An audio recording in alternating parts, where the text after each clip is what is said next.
Hi Suzi, welcome to the Maestro Online. Hello.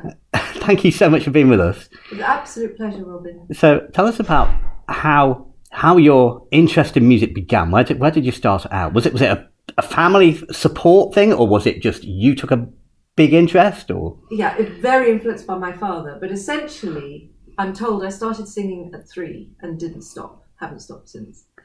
And my father was passionate. He was a passionate amateur and used to go regularly to concerts.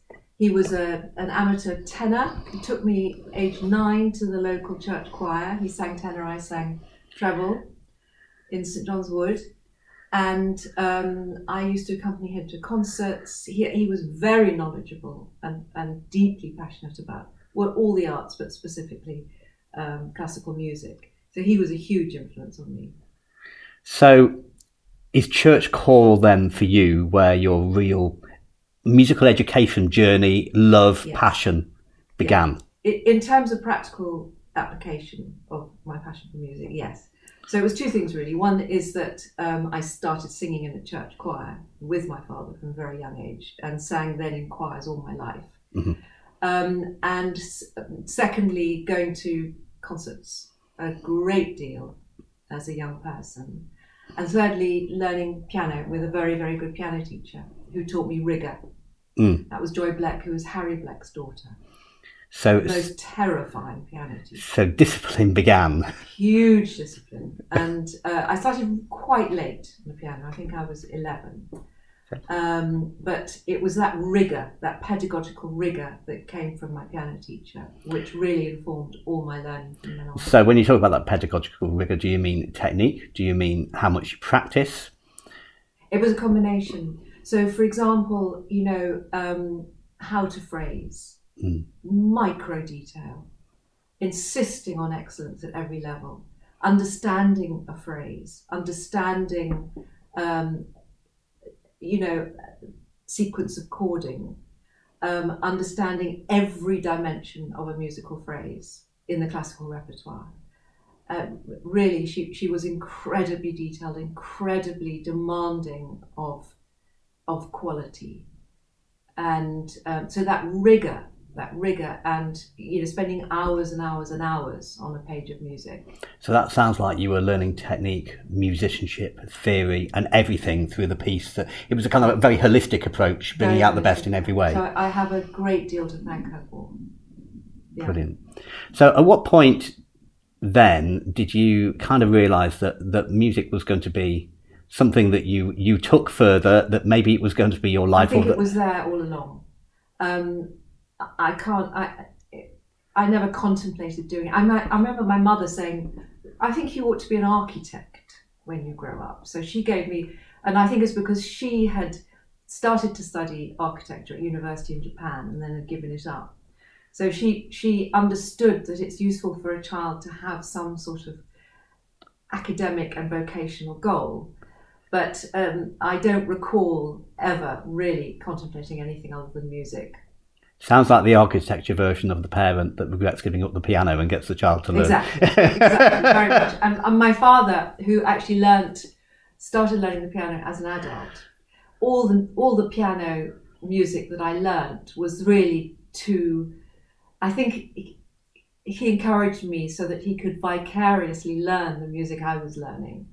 So if he had a passion for Schumann piano music, which became obsessive, and he would get every single vinyl recording of that particular piece, I would then go and learn it. And so I think I was so intricately involved with my father's passion for music, and he had such good taste in music, however one defines that. And I mean, he suddenly became obsessed with the hammerklavier, so I had to bash through that and become so it was very interlinked with his passions. So your professional journey obviously begins when you apply to study music. Now, you obviously were interested in conservatoire. Yes. Versus university. Yes. Now, that's a quite interesting choice. It's a choice that I also made in that you are academically intelligent. You didn't have to do conservatoire, but you chose a more performance route. So tell me about that. Well, no, I actually went to university. You went to university? Yes. And that was my father's guidance. Right. So at one stage, I was doing quite well on the piano. I could have focused on that route, but I went to King's College London to read music, and he suggested that to have a broader university education would be the better route. And also, I was no prodigy. And I think it was very, very good guidance. So actually, of the 7 modules of my music degree, performance was one. So I studied with a professor at the Guildhall, and I did composition. I did, in 1977 to 1980, the course was a very good course in that you had to learn keyboard harmony, you had to learn how to write pastiche in, Haydn string quartets and Bach chorales, and you had to learn to transpose, and you had to learn to score read, and all these things were incredibly helpful. So where did it go from there for you? So from really, that time at university was very interesting because I was going to about 100 concerts a year in London. I mean, to be a student at that time in your life in London was in the 70s, late 70s, was very exciting. I think I would queue every single day from 12 o'clock to go to the Proms concerts. Wow. And I learned so much repertoire. And of course, the Proms then, there was an enormous, there was a lot of experimental music. There was a lot of Schoenberg. There was, there was so much happening in the music world that one was being exposed to. And I even had the opportunity to perform a premiere of John Cage in the Roundhouse halfway through my degree course. I was one of 7 harpsichord players in the round when it was an electronic piece. And so I think it was all of that side of being of reading music at a good place was integral to my development as a musician. And you're also saying that going to live performances is tremendously important. Absolutely key for so many reasons. I mean, quite a part of the vast amount of repertoire you're absorbing, orchestral repertoire, choral repertoire, chamber repertoire, solo repertoire, you're being inspired by performers. And I've come to believe that, for example, in the case of Messiaen, experiencing Messiaen live, in live performance, is very, very important. I'm now quite obsessed with Messiaen, and I think that's through exposure to live performances of great organists performing on great organs in great cathedrals is very different from listening in recorded form. Yeah. Hearing Quartet for the End of Time live is a sort of rite of passage, I think, for a musician, for any musician. Hearing Les 20 Regards sur l'Enfant Jésus performed, all 2 hours of them live, is a very, very different experience than hearing it in recorded form. Absolutely. So what about your professional journey then, from having finished your degree? So I sang in every choir I could, all through my time at King's, reading music. Then, straight after graduating, I moved out to Hong Kong. Actually, I moved to Mexico first. In Mexico, where I was for a year, I rented a piano room called Sala Chopin, I remember, and I basically played 8 hours a day for all my time, and there was no choir to join there. Then I moved to the Philippines. I immediately became head of music at the British School in Manila, and joined the Philippine Madrigal Singers, which was quite a rite of passage. So we would sing in Malacañang Palace, for example, for the Marcos family, for visiting dignitaries, and I was the only non-Filipino member of the choir with my Filipino costume and my blonde hair next to all these. And I remember having to learn how to mouth because they memorized Tagalog songs and this sort of thing. So immediately I got back into choral singing. Then I moved to Hong Kong for 12 years, and I formed my own chamber group called Voices, and we performed a lot. And so I then started conducting. I also was head of music in Dawson Girls Junior School, which was for Chinese and Eurasian children, but learning in English. And basically their emphasis was competitions. So I trained all those children's choirs up for competitions year after year after year after year. And that's where I sort of honed my skills as a children's choir director. But I was also conducting amateur choirs a lot. So you were finding lots of techniques to get over situations, to help communicate messages, to help develop the singing technique, to build the confidence, to build the teamwork, all these things. So I think one of the things I'm most grateful for having been in these different situations around the world is that I have worked with every type of choir you can imagine and had to find ways in which to bring the best out of those choirs. And so it might be, a choral society with no tenors, or it might be a workplace choir, or it might be a children's choir in the Philippines, or it might be a group of highly talented amateur singers, or people with elderly singers. I was very, very, very interested in early development from way, way back. I've always been fascinated by child psychology. I remember when I was 14 asking my father to buy me books on child psychology. So working with children, and I have a special bond with children. So I used to run infant groups with singing long before I learned about Kodai. And so in Hong Kong, I had groups of 3-year-olds. I had one-to-one piano students. I taught at the Academy of Performing Arts. I trained their children's choirs. So lots and lots of different jurisdictions of choral groups and choral activity. And then quite early on in the 90s, when I came back to England, I started working with professional singers as well, but continued my fascination with enabling the uninitiated. So, after decades of experience, you could pretty much throw me into a room of, as long as it's 12 people or more, of any group of adults, or children, anywhere in the world, and I can get them singing in multiple parts very, very fast through rote teaching, simply because I've acquired and have memorized. At one point, I think I had up to 2,000 songs and singing games and vocal material that could be sung in multiple parts in my head that I could draw on. I was quite nimble. I could, to every group that I found myself with, I had enough up here in the library that I could draw on that stuff to cater for the needs of that particular group. Sounds like memory is a strength of yours. Yes. Yes. And experience. Yes. It's experience with different people and understanding what is needed to bring the best out to facilitate for those people. So it's a combination of experience and the amount you've memorized, psychology, liking people, and being motivated by a desire to make people feel better about themselves. I think that's where it all comes from.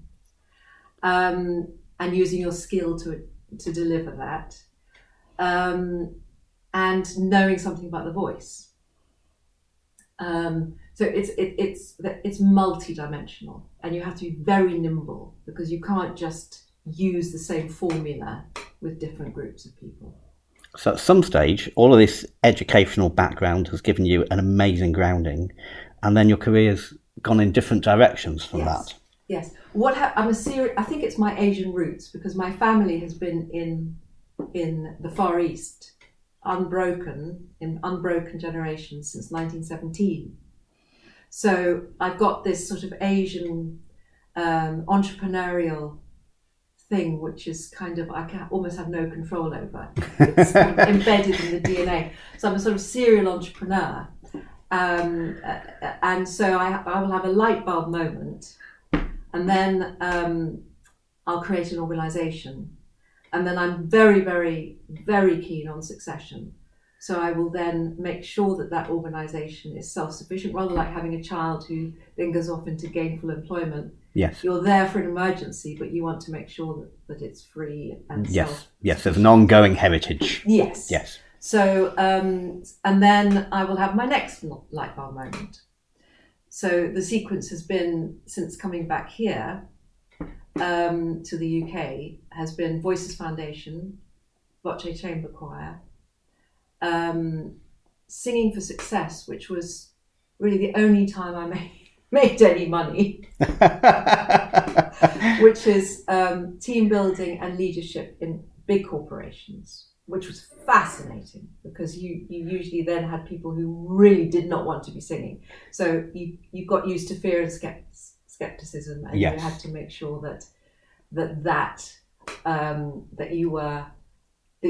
the success was lack of success was not an option. Yes, and no doubt many people coming to you saying, "I can't sing. I don't want to do this." Yeah, and that I love that. Bring it on. That's my specialism. Bring me fear and skepticism. And as with all good Kodai practitioners, you are concerned with the weakest link. You're concerned with the least secure and the person with the least confidence. And if you can enable that person, then the whole group is enabled. Absolutely. So that's always been my attitude to teaching. Yes. And in every single demographic that I've worked with. So the Voices Foundation is certainly a big name still, and is very strong, and it connects really with your roots, doesn't it? Because it's bringing music into schools in a very playful way. It's got a strong program. It's got a strategy. Yes. It's got schemes. It's got practitioners it trains up. Yes. And it's got part of an element you've just been talking about, relationships with people, with other staff, with children, with the community, and it's all about that. Well, I owe everything to walking into a classroom in Hungary in Kecskemét. And it was a thunderbolt of enlightenment to see how every one of those children who were non-selected, they were not selected for their perceived musical ability, were functioning at a staggeringly high level as musicians, singing musicians, a whole spectrum of musicianship. Mm-hmm. And that was due to the Kodai methodology, the approach, the philosophy. And really I've magpied all my life. I've just magpied, and I had to relearn. It's very hard as a musician who's been trained through the traditional, if you like, well, certainly in terms of the British music education route, has been trained from theory, which is the best way to make sure that 9 out of 10 children fall off the wagon. So the sound to symbol approach rather than the symbol to sound approach. Yeah. And so I had to relearn and learn Kodai, which I'm in the foothills really, because as a late learner, it's a huge journey to become a really good Kodai practitioner. But that just witnessing that made me want every child in the UK to be able to benefit that. Rather interestingly, it was Kodai who was originally inspired in the 1930s by what he saw here. Yes. In the choir schools here, where we had the Kerwin methodology of hand signs and solfege. Yes. So, coming back from that extraordinary training that I had in Hungary in 1990, and then starting the process back here in the UK of doing a massive feasibility study. What were children in the UK getting since the implementation in 1988 of the National Curriculum for Music, of music being in the national curriculum by the great Baker, who was Thatcher's Secretary of State for Education, presented her with a 10-subject national curriculum, of which music was one. Music teachers love the story that Mrs. Thatcher crossed out music, but then it was only done in pencil, so Baker rubbed it out and we got music in. And music has stayed there ever since. Yes. And it was revised in 2001 to put singing into Key Stage 1, 2 and 3. Yeah. And so that really has been the hook on which we've been able to then go into schools and deliver a methodology by which they can deliver the national curriculum. Yes.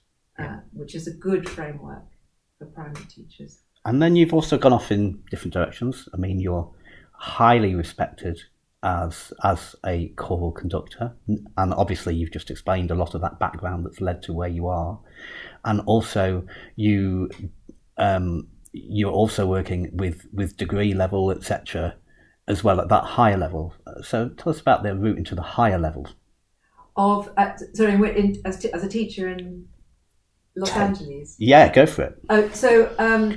The only academic teaching I've done is in Los Angeles at the University of Southern California, where for 11 years I've been teaching for one semester a year English choral literature to graduate students, and I've been giving masterclasses and classes out there to their graduate students. It's a fantastic choral program, unique in the world, and they teach the liturgy and they teach choral music in a way that I've not encountered anywhere else. So I've been teaching, I teach a course on English choral literature starting in the early Renaissance and then going through to Purcell. And more recently they've asked, because we've become the leading commissioners of new choral music in the world, I've been informed by at least 2 music publishers, which is marvellous, which I've commissioned probably about 250 choral composers since I started commissioning. Just as an aside, I learned very early on that repertoire is key, and when you're working with different groups, there isn't always the repertoire that is appropriate for that group. So I realised that I was having to commission either arrangements or new works for each group. So that's what started the commissioning process. Right. It was 4 choirs, and then in about 10 years ago, I realised that we are in a new golden age of choral music, and I felt an imperative to start commissioning seriously. So that's how the commissioning started. So recently at the University of Southern California, I've been asked to do a course on commissioning. So works that I've commissioned and recorded with aura singers and how they connect to English Renaissance music. Fantastic. So finally, what is for you the biggest highlight of your musical journey or career? As a performing musician or as a... You can answer in both ways if you want. Okay, because there have been moments in live performance as an audience member, that I have felt what I call this soul shift and have become a different human being. Yeah. One of them was in Bayreuth at the end of Parsifal. One of them was actually in Soweto in the early 90s when I was experiencing the singing. I was going around from church to church on a Sunday in Soweto, and some little township, makeshift altars that have been set up in houses, all these breakaway churches, and the singing and the dancing, and something unlocked then, this was early 90s when we had very little exposure as we do now, and that was seminal. As a performer, I have to think of Royal Albert Hall. Conducting in the Royal Albert Hall is very, very special. there have been so many moments that I'm so grateful for as a performer. It's very, very hard to filter them into what was more special than everything else. But I think probably conducting the Messiah, a scratch youth Messiah with 2,000 singers and a large orchestra in the Royal Albert Hall, even though I forgot my conducting trousers, which was not very helpful, was one of those great, great moments. So, Suzi, I know you've got another very special performance. Yeah, you remember? How could I forget this? So, right in the heart of lockdown, when we were really locked down, somehow we managed to get the Tate Modern, the Turbine Hall, to agree to allow us to come and perform under strict COVID protocol. So we're all distanced by however much we had to be, to perform, live streamed. I think there was 76,000 already online with my first downbeat. Speminalium with 40 singers who had not been able to sing for 6 months, all coming together for the first time. Best singers in London, Speminalium, and then Vidi Equam, Sir James Macmillan's 40-part reflection of Speminalium that we had commissioned. It was just, the atmosphere is almost impossible to communicate. You know, these are people, these are professional singers who had been denied their work, been denied their passion for all those months, and we came together for that one day to perform 2 great 40-part motets. It was extraordinary. And have you got one pearl of wisdom that you carry with you or that you give to others? Keep your ego out. I think you have to be true to yourself and have enough self-esteem that you can be vulnerable and be authentic. Authenticity is everything. And I think that if you essentially don't love people, there's a problem. And that'll always seep out. So if you're in it for yourself, I think that you will have more of a challenge in achieving something really lasting and really special. Suzi, thank you so much for sharing your passion for bringing the best out of others. Thank you so much, Robin. Thank you.